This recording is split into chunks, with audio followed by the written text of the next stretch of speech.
Hey guys, Dakota here. I'm here with Craig Soubliere today. And how are you doing, Craig? Doing great, man. How are you doing, Dakota? I'm doing good, man.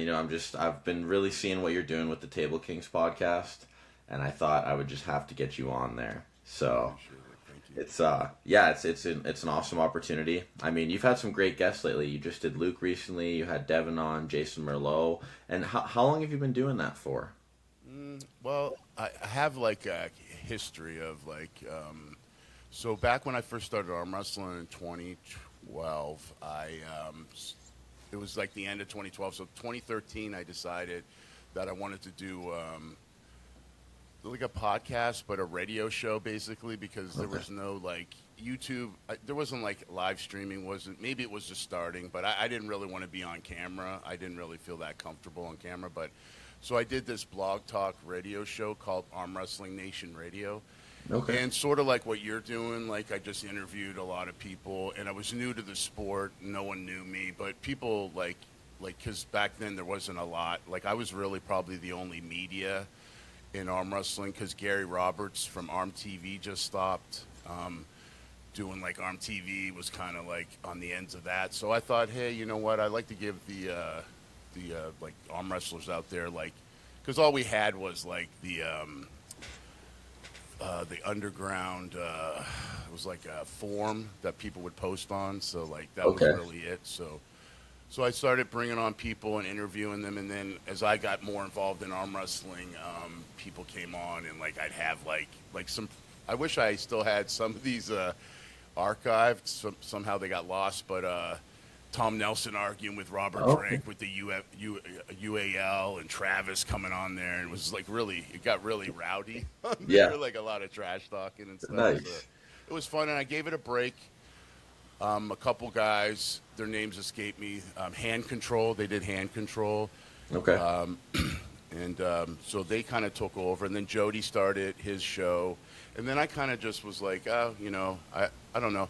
I don't know if I lost interest in doing that, but I was still interested in trying to. I guess I got discouraged a little bit, so that's Mm. why I try to tell people now, like don't get discouraged if you don't get a lot of views and stuff because I've been kind of off and on doing this for 10 years, and then just recently 7 months ago I started Table Kings because I wanted to kind of promote Florida arm wrestling a little bit more and get back into to interviewing because a lot of these guys I've met over the years and I have a relationship with them, so I kind of like Neil, it was just great talking to him, a couple weeks ago. Like I haven't talked to him in a few years, but we run into each other at periodically at these Yeah. events and stuff. But yeah, so it's really just cool to get caught up and try to keep it organic. Like I don't really do much research on the people that I do know. If I don't know you and you're new to the sport and I have you on the show, of course I'm gonna. But I just try to keep the conversation organic, like I would if I was just having a conversation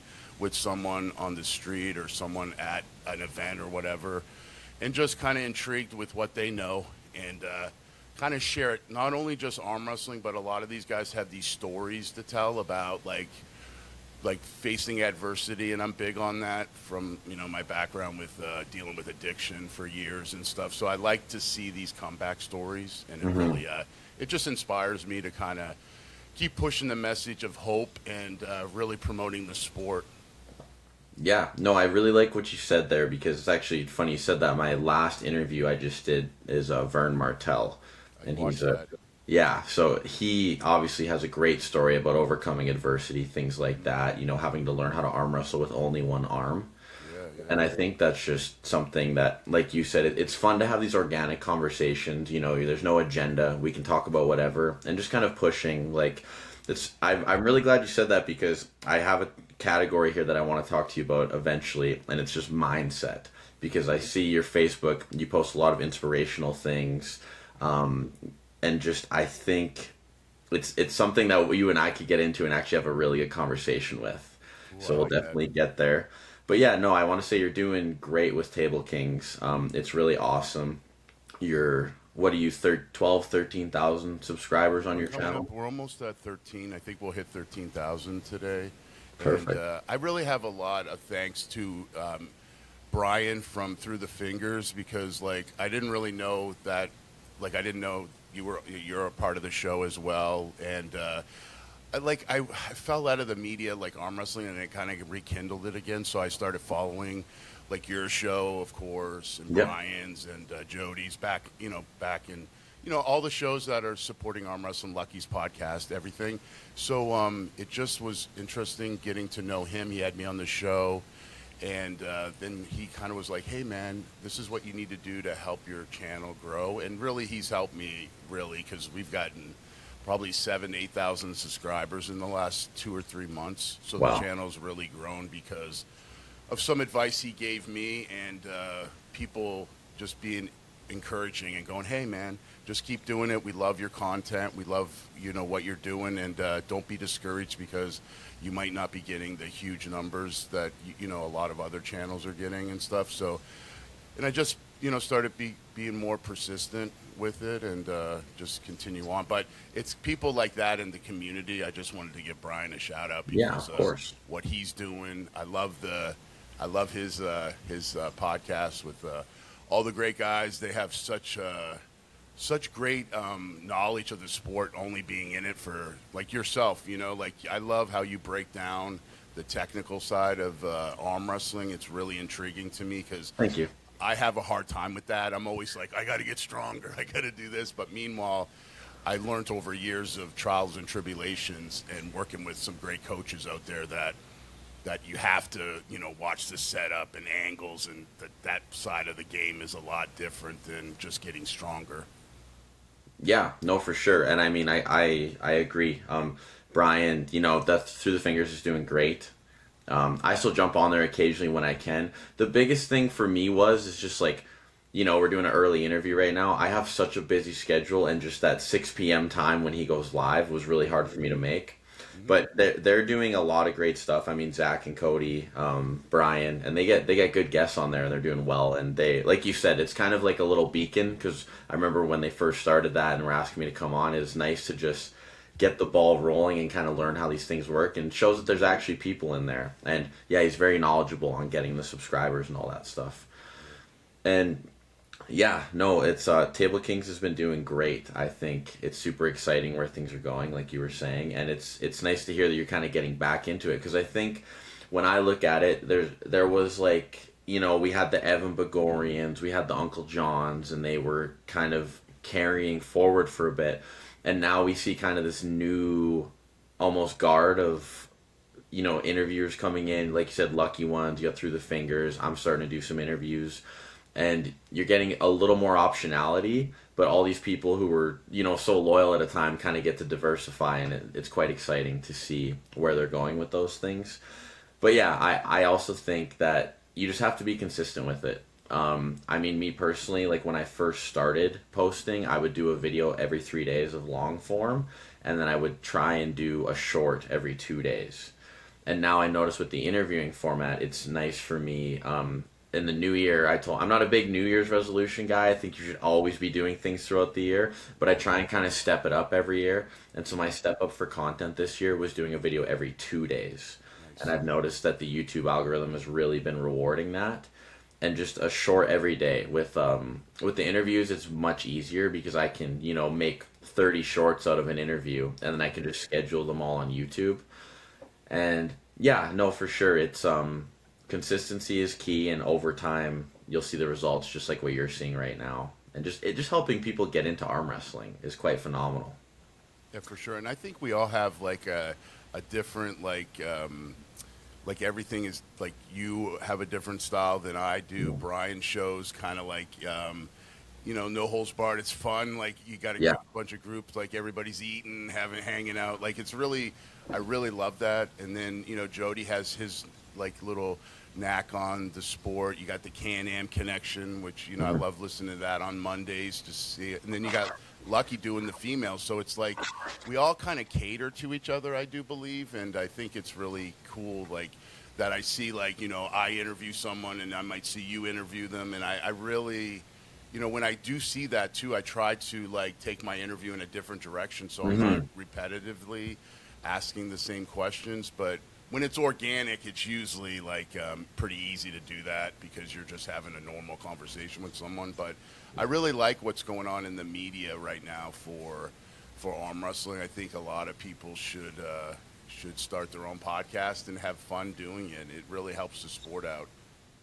Yeah, I completely agree. I think, we're getting to that point in arm wrestling where it's growing. Obviously, Baxter posted the Vienna venue, and it's the biggest one they've had yet. I'm sure it's going to Crazy. fill up. And there is room. That's one thing I always want to tell people is don't feel like there's not enough room. There's room for everybody to do their own thing. I think especially for people when they become creators, they always think like, even my dad is he kind of has this mindset a little bit sometimes where it's like the old, I don't want to say older, that's rude of me, but like Yeah. you guys are used to, you'd pick one TV channel Yeah. and you watch it, things like that. It's not like that anymore. There's so much optionality. People have a video on their TV, they have a video on their phone, and then when they're training, they have another video. And there's room for all this content to be consumed. And so don't ever feel like, you're invading anything. Like start a podcast, try it out. This just the doing this helps people in life in general. You know what I mean? Like it's really easy when you talk to a camera. I'm talking to you, whoever I'm talking to. It helps me when I go out in public and I can talk to people. Or if you're at work and you have to do a presentation, all of a sudden you're not deer in the headlights because you never talk to anyone. It's fun to get asked hard questions. It's fun to have to answer them, be put on the spot. And so I agree with you. Make videos, do it. Get arm wrestling out there. I mean, when I interviewed Auden, that's what he was saying. He's like, we need this content out there. You need to have an entertainment factor. Like Auden says, if you talk to the kid, he's a normal kid. But if you watch his Instagram, you're like, okay, this guy's a little weird. He's drinking these smoothies where he's making himself I love puke. it. I love it. Yeah, exactly, right? People are watching no matter what. Hmm. And yeah, no, it's phenomenal. But I do kind of want to segue into so you have a fitness background Yes. Yes. Oh, and you're a coach and a nutritionist as well. yes. So you started arm wrestling in 2012, you said. Yep. How long have you been into fitness and coaching for?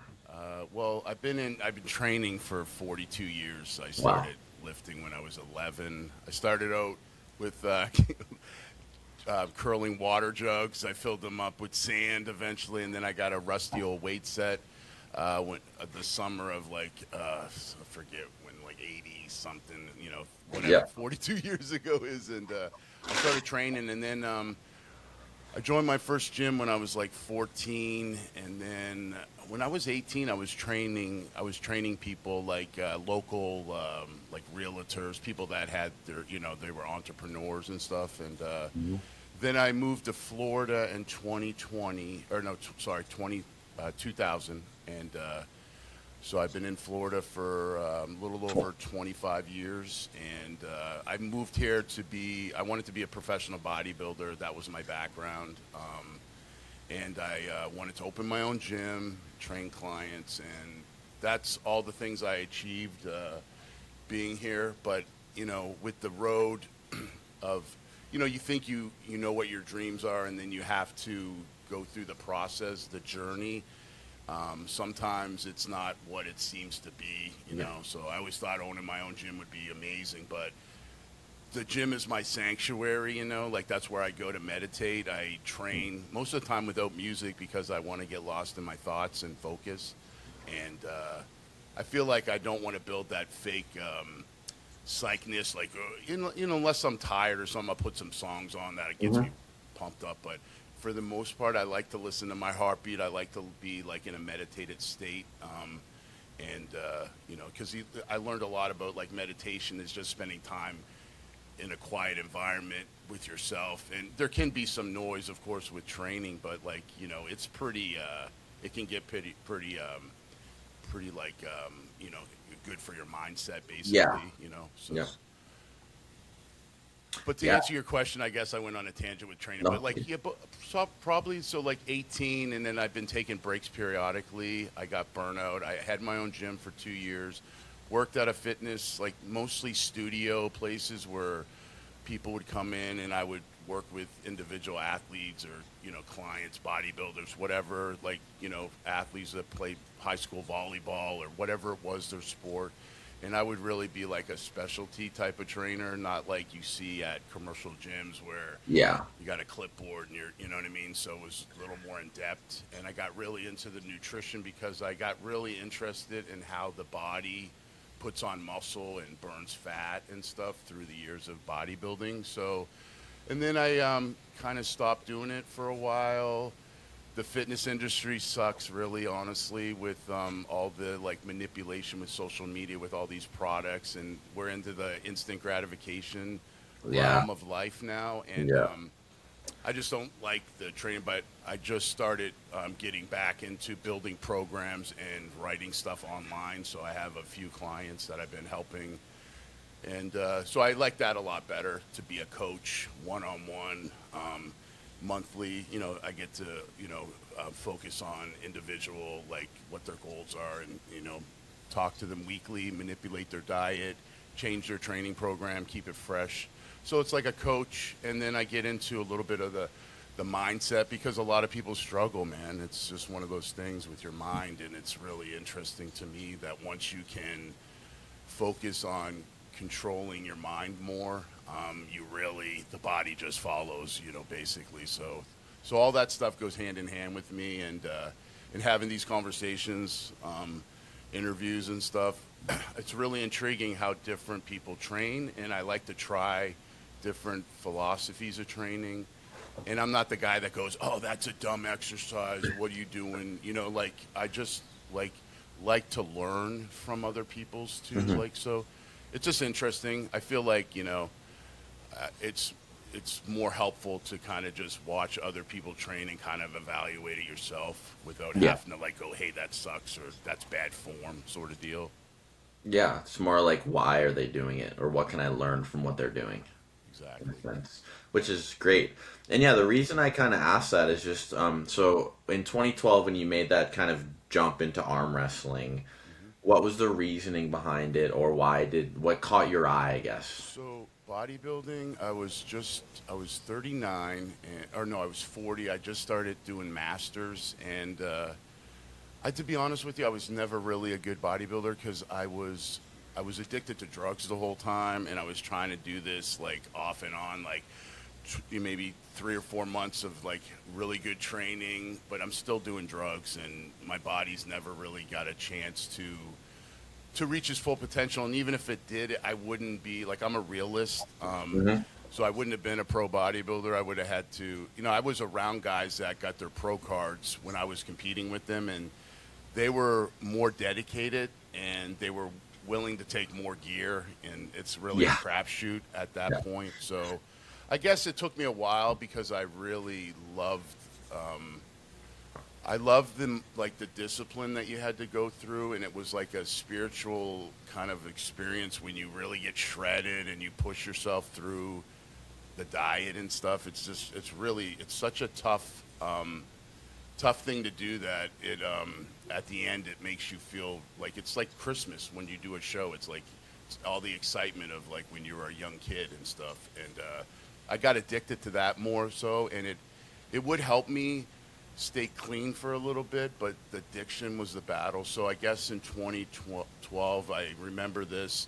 Me and my wife were like, it was Thanksgiving. I was about to do my third show in a row, and I just told her that I was done. And I just never looked back. And then the funny thing about arm wrestling is when I first started working out, it was for arm wrestling. I Okay. grew up, yeah, so I grew up in Nova Scotia, and we had Winter Carnival in junior high school and stuff, and they had a big arm wrestling thing. You know Rick Pinkman? Yep. Yeah, so Pink, Pinkney. yeah, Pinkney, sorry. See, there Yeah. I go hacking people's No, names. you're good. You're good. But him and his other kid, Todd Hartland, would have a arm wrestling table. They'd bring it, and we'd have this arm wrestling thing, and I ended up winning it a few times, and then it was like sort of a rivalry. So I started training to become like a better arm wrestler, even though I didn't know what I was doing. But Yeah. Just so that's kind of why I started really lifting weights, and then I went 30 years into bodybuilding, and then I swung back around to arm wrestling because I wanted something to train for. And I wanted to get into the strength aspect, and I always did like arm wrestling. I got discouraged, went to a couple tournaments, and faced some really great provincial champions, and they crushed me. And I was like, this doesn't seem like a good sport. So, Yeah. but I was still intrigued with putting on muscle, so it was kind of back and forth. But strength was my original reasoning for working out, and then here I am now back to competing in arm wrestling. So it's really cool. Yeah, well, your next match is February 21st, right? Against So, Justin there. Bear? Yeah. Yeah. So it's a fun left-handed match. Me and him, we've been talking about pulling for years. I love Justin. He's a great guy. He has a great story. You know, he's another guy that's, you know, beat his addiction and really, you know, sharing that message of hope. And I'm really inspired by that. He's a great father. So finally, he wants to come down on vacation. I said, okay, cool. So I wanted to kind of put some weight on and kind of get bigger again, because I've been kind of like keeping my weight under control because I've been competing in the 220. So he's a little bit bigger. So I kind of had some fun this training camp and Nice. let myself put on some size. And, you know, it's funny because I forgot how strong I can be when I'm bigger. Like, it's, Yeah. and I would always lie to myself and go, oh, I'm 220, I'm stronger than ever, but I'm really not. Like, even my hand is so blown up with, like, water and stuff that it's the size of that's even bigger. So I just don't, your frame feels better, you know what I Yeah. mean? But physically, I don't like being bloated and heavy and eating a lot of food because I'm back to eating like 5-6 meals a day. And before that, I was fasting for like, I got into fasting about 5 or 6 years ago. So I spent a lot of time doing that. So now I'm rebounding off of like eating a ton of food now. So Yeah. Well, fasting is so good for you. I mean, my dad has been into fasting probably about the same amount of time as you have, and anytime I'm on the phone with him, he's like, "Don't forget, you should probably fast one of these days." I'm like, "Dude, I got to be big for my match, but I will." So he's good inspiration for me though, just because he was 320 some pounds, and he got into wow, fasting, and he fasted himself all the way down to, I believe he was 275. that's And incredible. he's doing a pretty good job of maintaining it. He wants to get down to 242 for the class, and I'm like, Okay. hey, the Okay. world's your oyster, right? Go for it. He's an arm wrestler as well. Okay. He is. So he's actually, I guess the reason I want to say something before I forget though, but I do understand the getting discouraged in arm wrestling, because when I started arm wrestling, my dad was an arm wrestler in Alberta, and he would get me to join youth, but I was 14 at the time. So it would be 14 to 17 is what I would compete in. And I was arm wrestling these 17-year-old kids who were like 230 pounds. They're way more developed than I am. You know, I'm like a 120-pound 14-year-old kid. And I just remember I would show up and I would lose, and I would show up and I would lose. And I was like, there's nothing fun to this at all. You know what I mean? And you know, at the time of 14, like, it's hard to see the bigger picture, understand the discipline and the training, and you know, seeing the delayed gratification and stuff.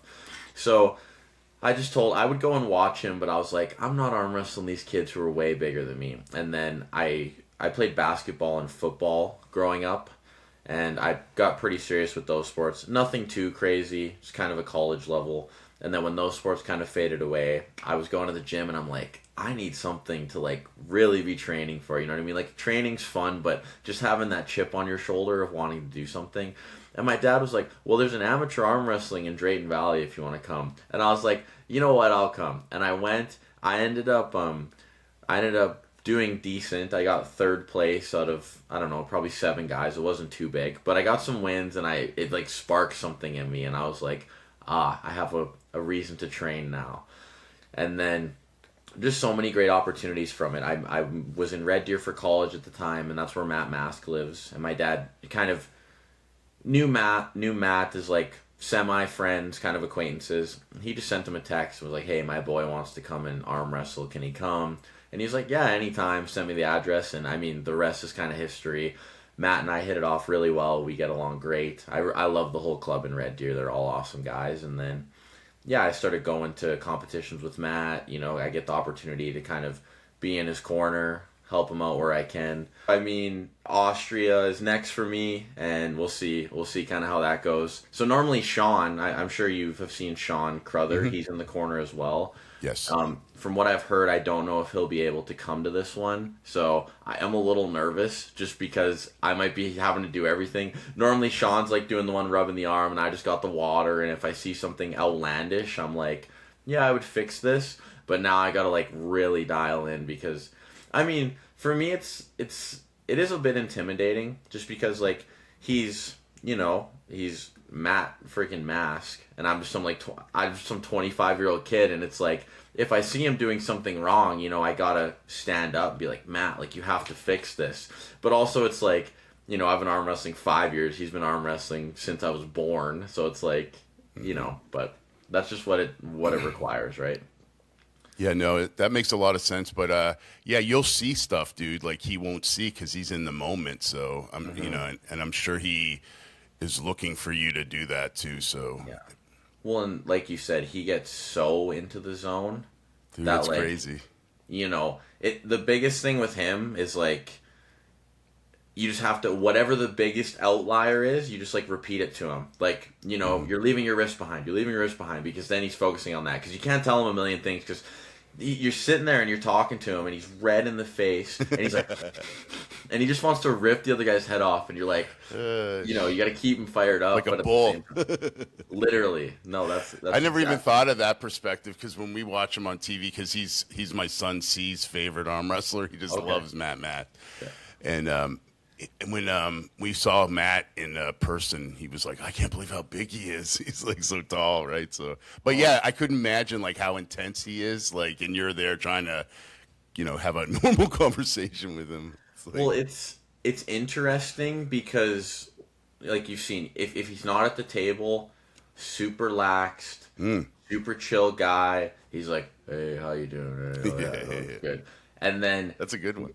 He throws them headphones in, and he puts that hoodie up, and he's the wild horse. You know what I mean? And you just talk to him like he's a wild horse until the match is over. And so it's definitely cool to see. I want to talk to him. We're going to interview, but he wants to do some East versus West interviews first before he gets on the pod. But I want to talk to him about the mindset too, because I'm fascinated by that whole get in the zone, get angry, and it's hard sometimes, like to get in that mindset. So I find that very interesting. Yeah, well, I mean, while we're talking mindset, we can jump into that. Sure. I mean, when you think of a mindset, and I don't want to limit this to arm wrestling here, but I want to talk just about, someone who's a winner, whether that includes life, just success moving forward.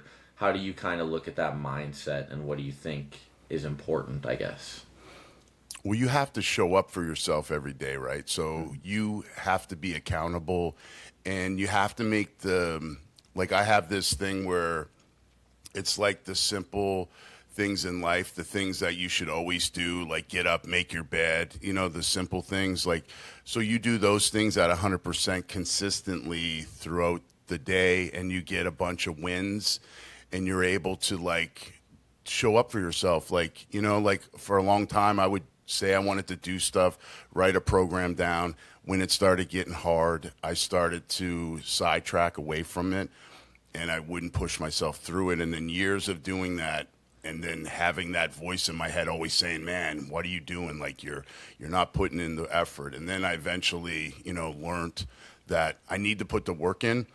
And when things get hard, that's when they're the most valuable. So it's the workouts that you don't want to do when you get off work and you're tired and you go, oh, I'll just do it tomorrow. When you do those things, those are the wins, and those are the things that you are going to make yourself prouder of who you become. And I feel like that's the big misconception nowadays is that people need self-care, which is watching TV and eating ice cream and being lazy. But when I do that, it really puts me in like away from my goals, and then I don't, my mindset gets like a little bit lazy, and then I start drifting off, and that's not self-care to me. Self-care would be to go to the gym, eat a good healthy meal, get a good night's sleep, and show up and do the things you say you're going to do. That's the most important thing, and I feel like it's really having good integrity and being a good human. And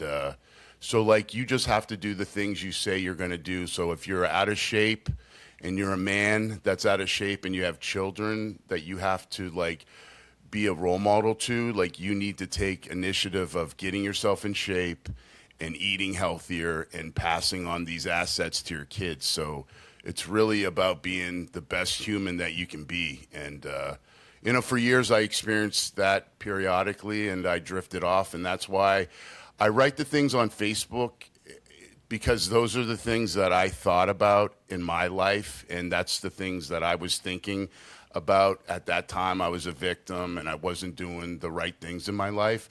So I share those to people, so hopefully that maybe someone clicks and they'll like, hey, maybe if I was a better person, or I showed up for myself, or I ate better, or I slept better, or I did, you know what I mean? Like just the things like that. I share those just to let people know that that's how I used to talk to myself, or that's how I used to feel. So I use, especially Facebook, I use it as like a scrapbook of just like, of my feelings and stuff that I write down. And sometimes, I'll write a whole story down and I'll, put it through like an AI reader so that it can paraphrase, make everything a little bit better and stuff like that. So, because I was never a big English major, you know what I mean? So, so not have run-on sentences, because that's what people would always say to me when I was first started doing this, when I got on social media, and they're like, hey man, all your sentences are run-on and I can't make sense of it. So eventually I started, learning and using those types of tools to kind of help express my words a lot better, so. Yeah. No, for sure. I mean, I completely agree. I think one big thing that you said is the discipline of just saying you're going to do something and doing it. Mm-hmm. You know what I mean? A lot of people don't realize it, but when they say like, I'm going to get up at 6 a.m. and work out, and then they hit the snooze button, they shut the alarm off, that's something that you're just slowly building a negative habit. Like life's about habits and what you build for yourself. And everything you do usually is an action that has a consequence. If you do a good action, you have a good consequence, and if you do a bad action, it leads to a bad consequence. And when you build that habit of, I can sleep in, like you said with the self-care, I do agree. I think we have, especially with social media, instant gratification. We have a society where people are like, oh, it's okay, take the day off, you deserve it, do things like that. And the reality of it is people who don't, like people who take the days off, people who fall into that, I think it's a trap personally, but people who fall into that trap are going to get run over by the people who say, no, like I'm going to do these things, I'm going to get them done. And yeah, self-care, a lot of people go, oh, self-care, I can be lazy all day, you know what I mean? Like you said, I can eat junk food. And I would just recommend to anyone, take a step back and be like, what are my goals that I want? I think it's super important to have like a mission in your life. Like you were saying, you had your bodybuilding goal, you had your gym goal. As you go into that process, things will change, and that's completely okay. But the big thing is make the decision, make a mission for yourself, and as you're completing that mission, realize what changes instead of just having some goal that you're never going to achieve. And then when you have a goal set for yourself, plan it, whatever you have to do. What steps can I take going forward that can get me closer to this thing? Like we were talking about off air, I work out in the mornings because I know that my evenings can get busy, especially on a Friday, Saturday. I'm still young yet. My friends are going to be going out. We might go wherever. If I don't work out in the morning, then I don't end up going to the gym, or I have to miss out on seeing my friends, and I would rather be able to cram all that in, so I'll wake up a little earlier. You know what I mean? Yep. Make it a priority. 100%, right? And you have to make time for the things you want, because if you don't make time for the things you want, you're making time for things you don't want or that you don't need, and things get caught up really fast. And yeah, those are two things I wrote down, are discipline and consistency. Definitely a way to improve mindset. My next question on this topic was kind of like, what are people missing? I think we kind of covered that too. It's kind of counterintuitive. People are missing the discipline and consistency. Yep. When 100%. we look at I think mindset's interesting because I think some people get caught up in the fact like, oh, I need my arm wrestling mindset, I need my competitive mindset, and I need my life mindset, I need my Hmm. work mindset.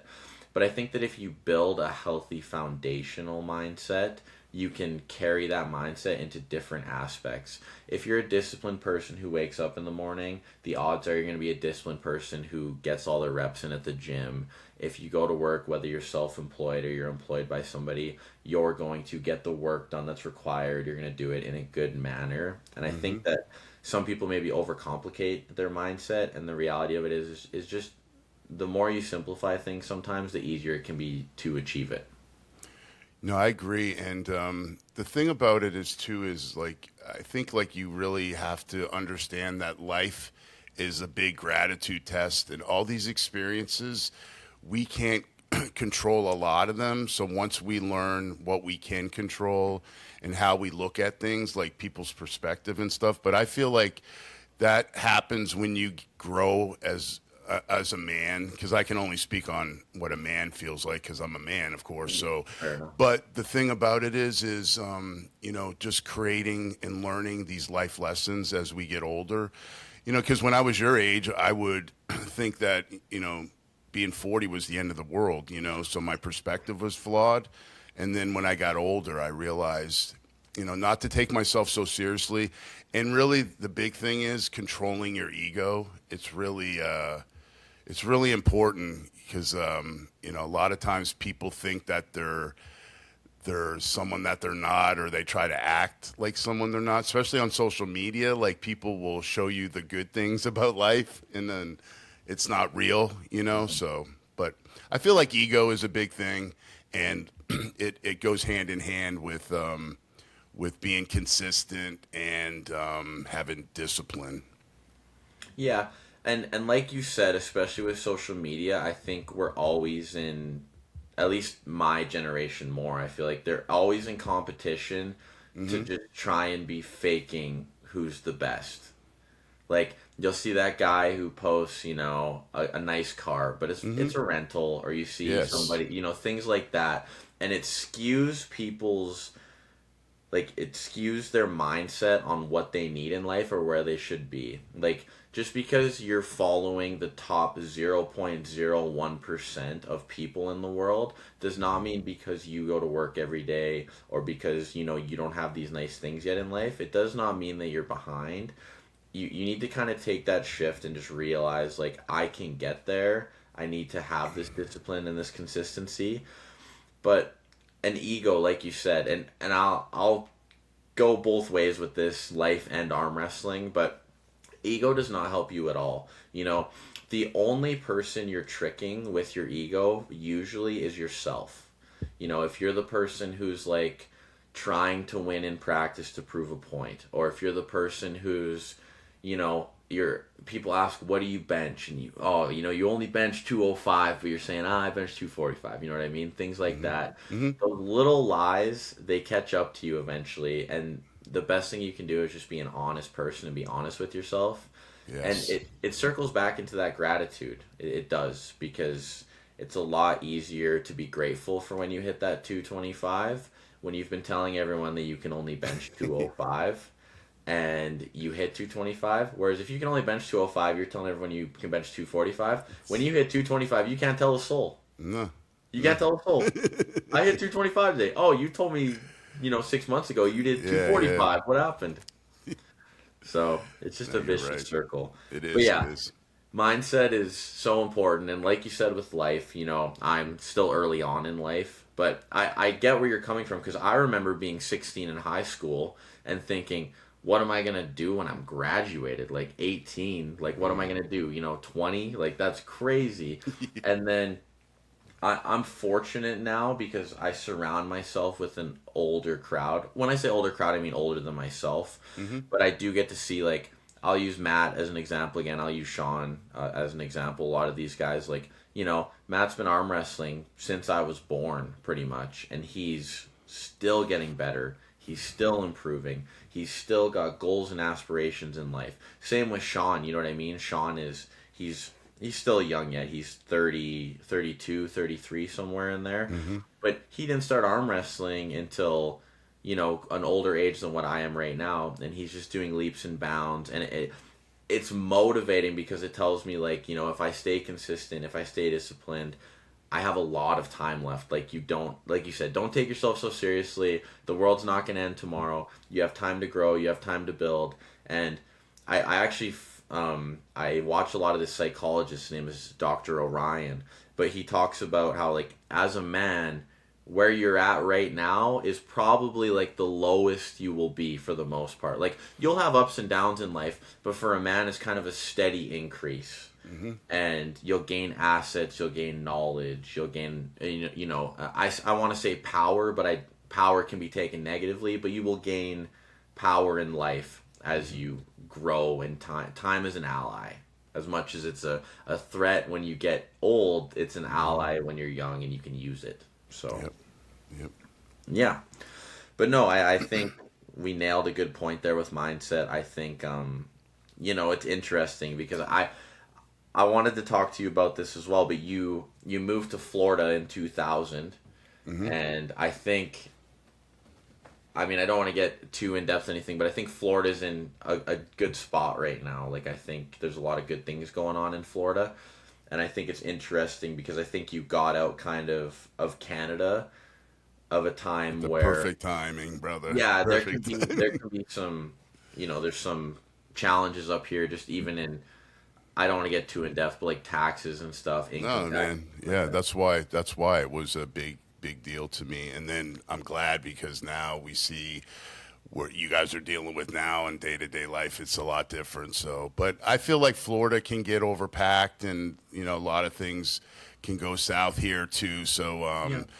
But I really enjoy the weather and the tropics. I never was a winter fan, like what you're going through right now with winter. I'm not a big fan.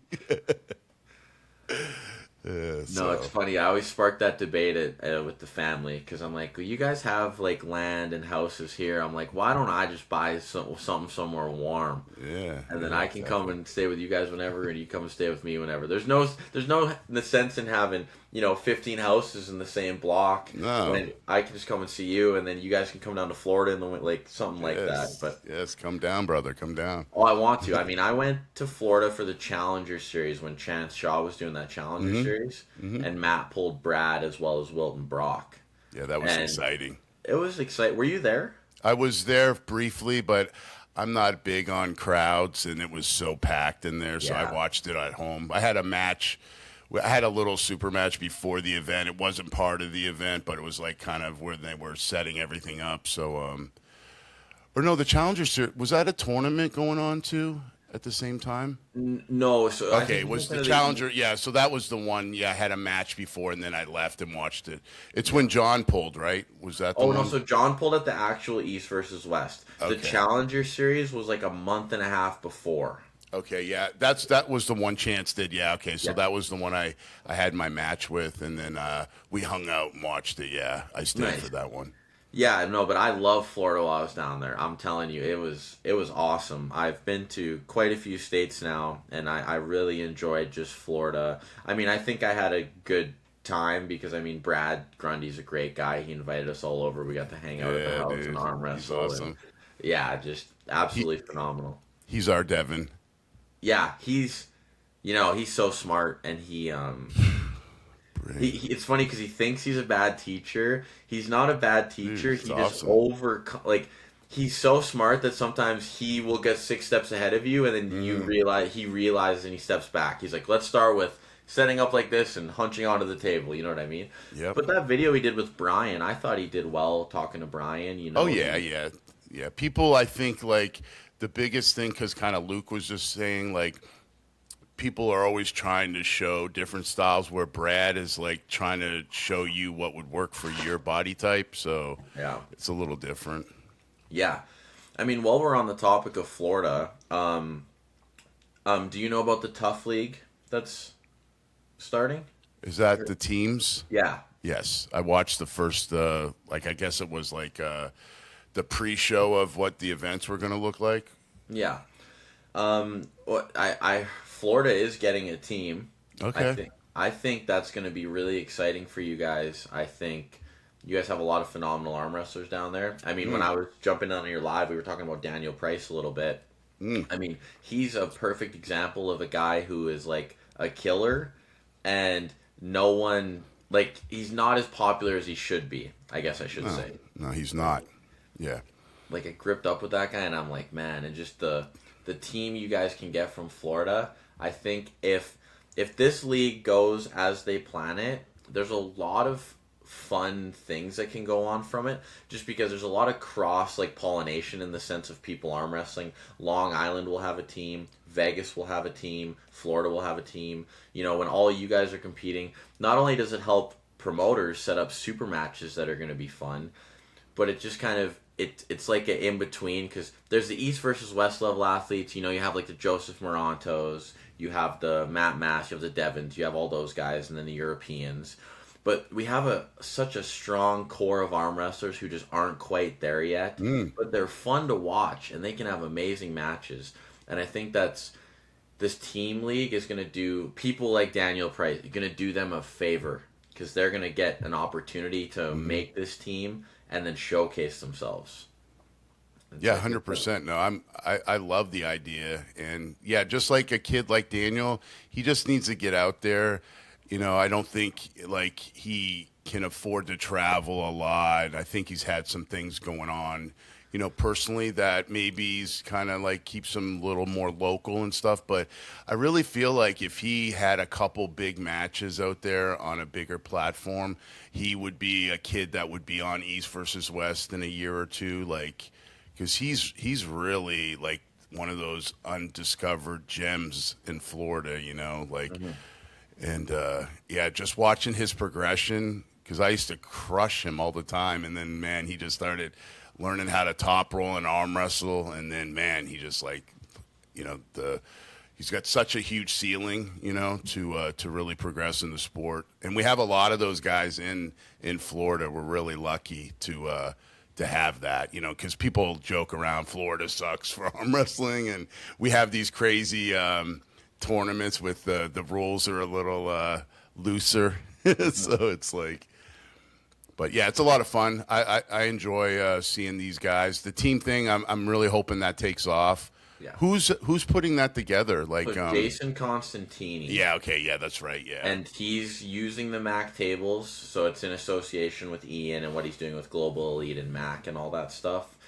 And I mean, I don't know any details. I know that the Alberta team and the Vancouver team are doing March 28th. They're doing like their second preliminary exhibition. Cool. It's on Fight TV. There's tickets if you go to the Tough website.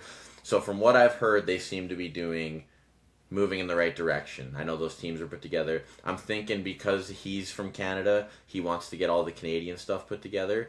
And course. then once that kind of works out and he has a proof of concept, then he starts hitting up, you know, who's coaching from Vegas, who's coaching from Florida, who's coaching from all of these areas. But yeah, I mean, another thing I find funny, like you said, with Florida and just the arm wrestling in general, and I mean, this is more of a North America, you can even go across the world, but wherever you go in these different states or these different, you know, provinces, they all have those people where like we have this guy. And I hope that we get to a point where there's enough promoters and there's, you know, everyone's nourished enough as promoters that they're like, "Oh, you have this guy, well I have this guy, let's set it up." Because I think that's so fun when you have maybe people who are a little less known, but they're like, oh, we have this guy, and then you set them up against people who are just backing them. It's so much fun, and it really helps just get people out there. That's a great point you make because that's kind of why I got back into doing this too. Because to give the up and comer a platform to get an interview and get out there, especially when they're like so passionate about the sport. And also, like, we just did I work with Josh Miller. He threw a practice on. We had some super matches, and they were exciting. I'm still editing some footage and stuff, but some of these matches, like, we have a kid here, Jordan Landry. He's a one-arm arm wrestler, Okay. and he had a really good super match, and it was just amazing, dude. Everybody loved the match. It was just incredible. Devin was commenting on it, like. So, like you said, like it's nice to have these not so popular arm wrestlers get a platform and have these super awesome matches. Because if you're a fan of arm wrestling, just seeing a great match, it doesn't have to have a huge name to it. Yeah. Well, and that's how big names are made Yeah. as well. Yeah. And Jordan, is that the one Devin commented on that's Yes, his favorite? yes, So, yes. yeah, I met Jordan when I was down there. He's Funny. He's a funny guy. He's amazing, dude. Yeah. And what an inspiration to because that guy throws it out on the line. He doesn't care if he breaks his arm. And, Yeah. Coming from someone that broke my arm twice, it's like, dude, that guy only has his other arm isn't as functioning. So it's just to have that mindset. And when you talk to the kid, it's really such an inspiration. I really love that kid, man. He's really great. Yeah, no, I completely agree. And like you said, and this is one thing, kind of to segue back to when we were talking about people making content and getting into podcasting and stuff. Arm wrestling is such a unique thing, in my opinion, because I can go to a practice and there can be two guys practice pulling, but they're close and they're in a battle, and I can film that and post it, and it's entertaining. Like, it's not that hard to have content for arm wrestling, in my opinion. You just have to be... I actually think I have a theory on this, and I think it's a lot of people are just... It's kind of a place where you don't always pull a camera out. I think it's when you go to the more mainstream places now, like if you're at East versus West, people have cameras all the time. But it's still kind of that old guard of the sport where it's if you're filming, it's kind of weird. It's like, why is your phone? People are talking, blah blah blah. Mm-hmm. But if we want to make arm wrestling bigger, you just have to get the content out there, get people questioning about it, whatever that is. It's just this is a real sport. I cannot believe. I will still talk to people and they're like, oh, that's a thing. And it's it's just funny to me because I always did you see the movie Over the Top? That's every time. It's or the slap fighting. I still get that. People are, it's crazy. Yeah. They think it's crazy.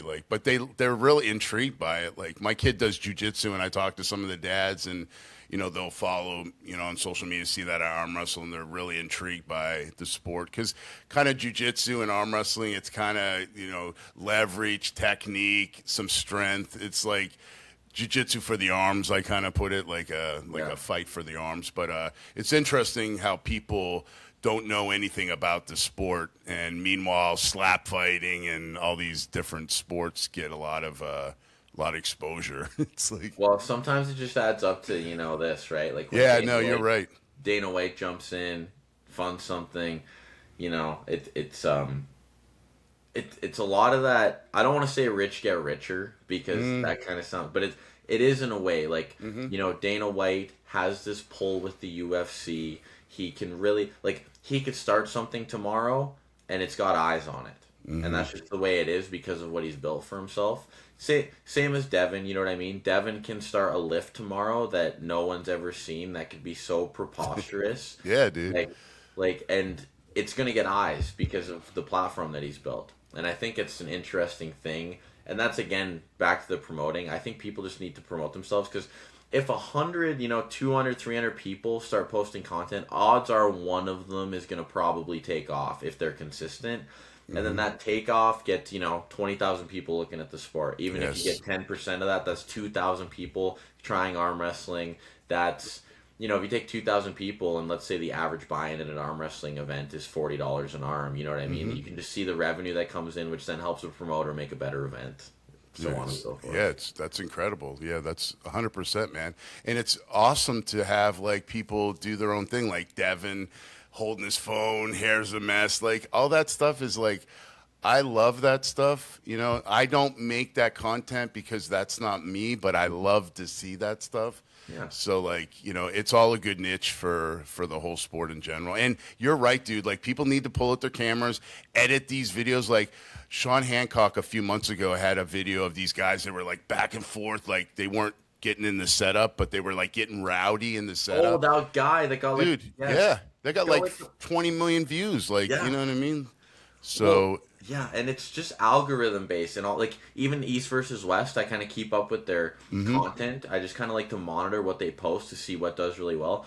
They posted a ton of shorts, and they posted a short of Matt and Nugo pulling. 1.3 million views in like 6 hours. Crazy. It's crazy. Like, and I'm telling, I've been saying this to people. Facebook, people need to start looking at Facebook as just another Instagram, another Yes. TikTok. Yes. Because Facebook and arm wrestling go hand in hand. A lot of the community of arm wrestling is already on Facebook, and just the sport of arm wrestling stands out to the type of people on Facebook much, much more. Yes. Like Michael Todd said it before, like he gets more money from Facebook than almost anything else. And because I think a lot of people think of Facebook as like, oh, I'm going to talk about my week. I'm going to look for an old dirty truck for sale and lowball some guy. Yeah. That's so true. No, but it's a content tool that you can use, and it makes money all the same. Yeah, I just got monetized. I realized I was monetized, and I was like, someone was telling me, do these reels, make them a little shorter, get a hook, and you could start making a little bit of money on Facebook. And that's what Artem was been doing basically with these groups and stuff, like making content and posting it. And that's just a great idea. Like, yeah, you should definitely. And I feel like the older generation of people, that's kind of the old school social media. They're not really into Instagram or TikTok and stuff. So a lot of the old school. So that's why I think you get more promotion on Facebook than you do on like the other platforms. Yeah, no, I completely agree with what you're saying. I think Facebook was just like the first one to come around, and everyone kind of got it at the time. And when Instagram and everything else came around, all the, like you said, the older people were like, I don't need more than one of these. Yeah, exactly. And no, and I actually like what you said with Artem, because I think he does well with content creation, and he is one of those guys who will put in the time and the work.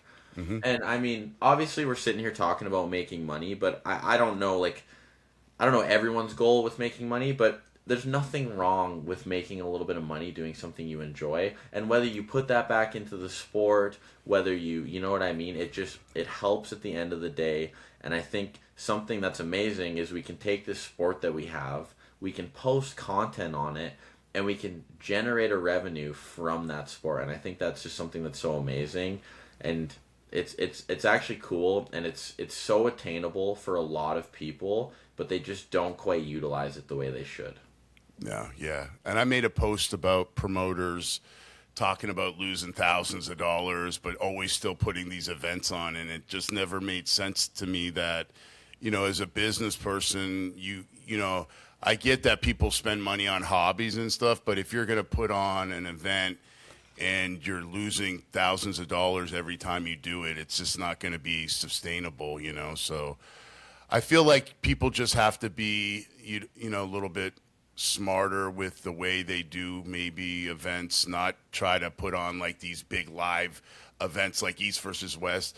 Like just the practice that we had a good live stream. It was a good internet connection.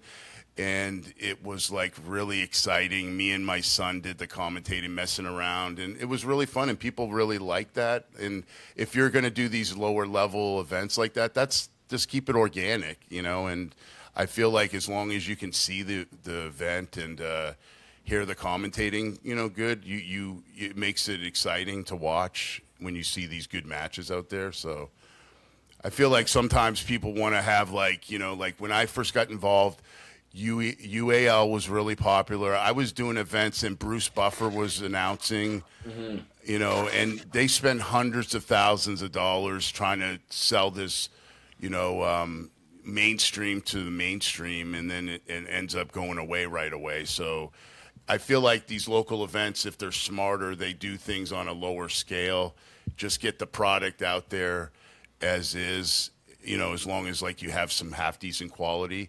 And really just, have people filming the matches and pushing them out there on, like, their social medias and stuff. Sort of like, are you familiar with the VAL, what Virginia's doing with their arm wrestling? Actually, not too much. What are they doing? So they just have a league, but they're doing a lot of great things with super matches. Gia and Jason Merlo pulled next week on the 7th. I saw you shared that, yeah. Yeah, so, like, they're doing really great things, but they're not really over pushing the finances and stuff, they're just kind of being smart about it. Yeah. So Well, I mean, I think 2 points that keep coming up there. I think there's actually been the theme of this podcast so far, which I think is fun. But one thing you said, you keep saying organically, and I think we can correlate that to authenticity. Mm-hmm. Like what you said with Devin.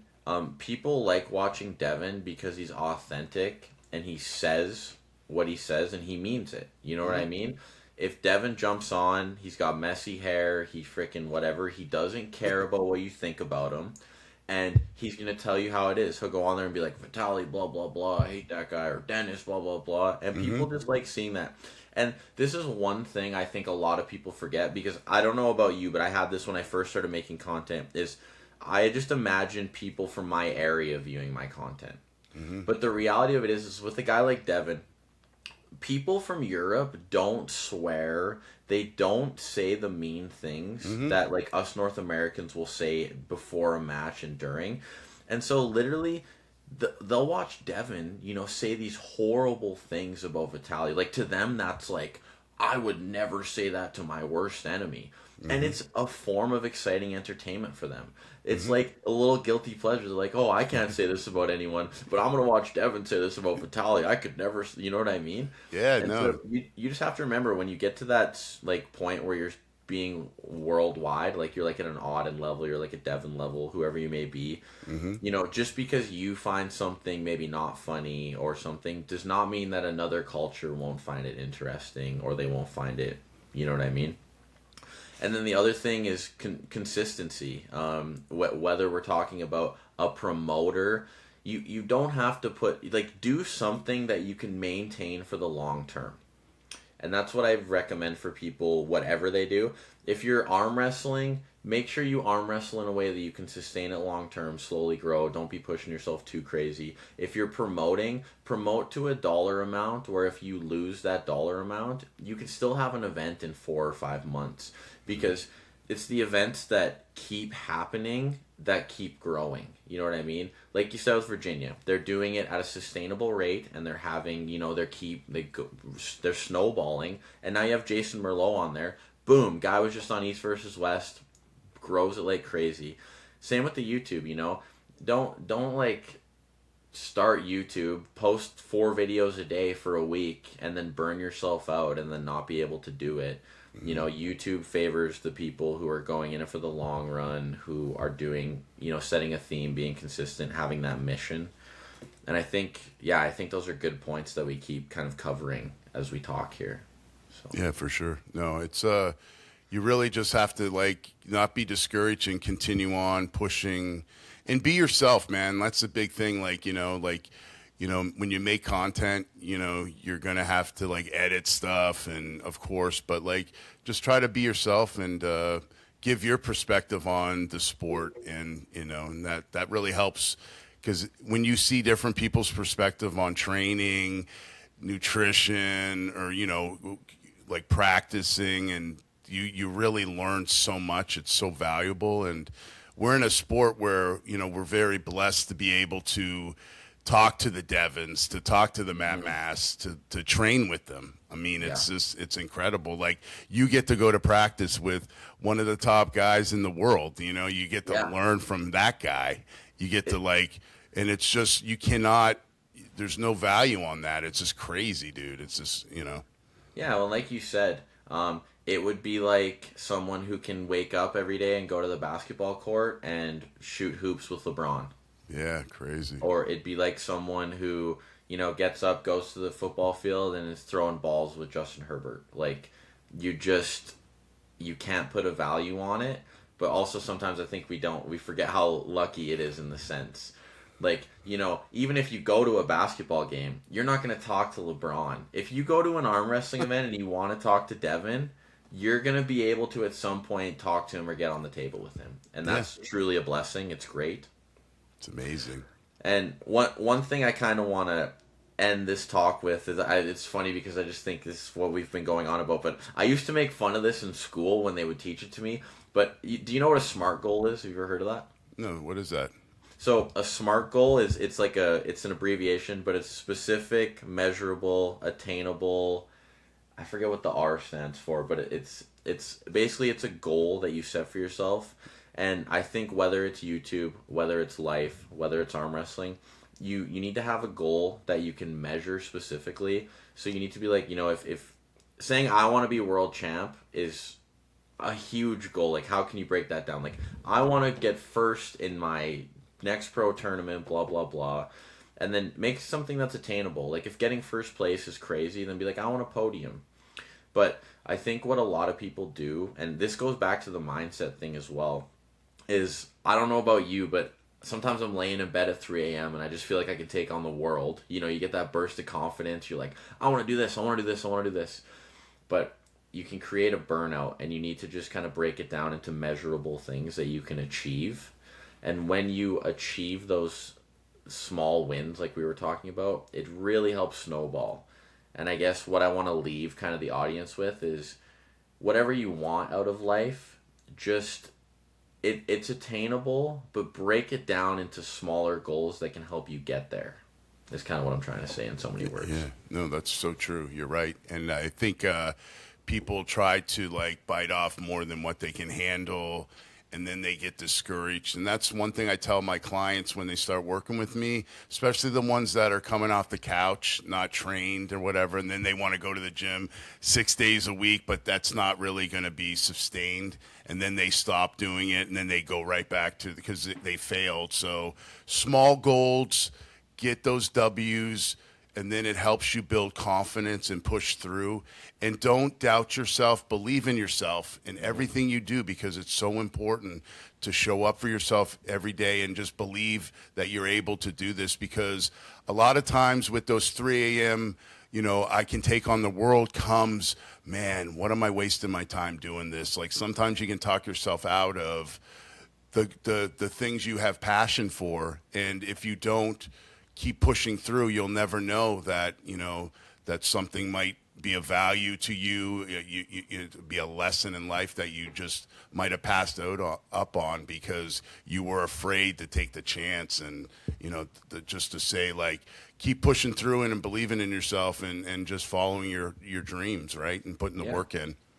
And yeah, remember, like, whoever you look up to, whether it's boxing and you look up to freaking Mike Tyson, or it's whatever, you look up to Devin, you look up to, anyone, just remember that they were also once in your position. Maybe not your exact position, but they were a person who wanted to achieve something, and they just didn't take no for an answer.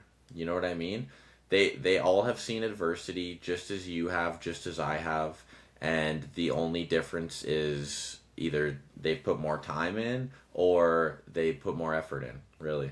Yeah, no, 100%. And they never quit. They just pushed through when times were tough. And that's how winners are made, man. All winners are made through failures. And people have to realize that, you can't look at Devin and go, oh, he's so lucky. He has 2 million subscribers and stuff. But there was a day where he was training in his home or wherever in his gym where no one was even paying attention to him. And look where he's at today. And that's everybody's story that's a winner and successful in life. They all faced adversity. So that's when you really can tell who you are as a man. When you face hard times, you have to push through it. And that's the biggest thing, guys. Just push through and just remember, like you said, Dakota, all these guys were once just in our shoes, like not as well known, not as good in the sport. If you're just talking about arm wrestling, and then you progress to that, not everybody's a world champion right away. It's just one of those things where you have to work, and it's going to be hard. Everything in life is hard, and that's what makes it worth getting the reward for, So we just have to stay focused on that.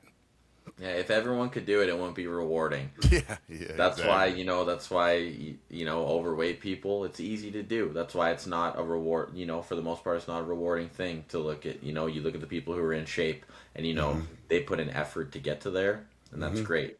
But we have so much more to talk about, but guys who are watching, make sure you go check out Craig's channel. We're going to be doing an interview on his channel as well. Yes. And we have so much more topics to cover. That's going to be more of like a you interview me, I guess, which will be fun. I'll get to talk about some of my stuff, my journey, which is very exciting.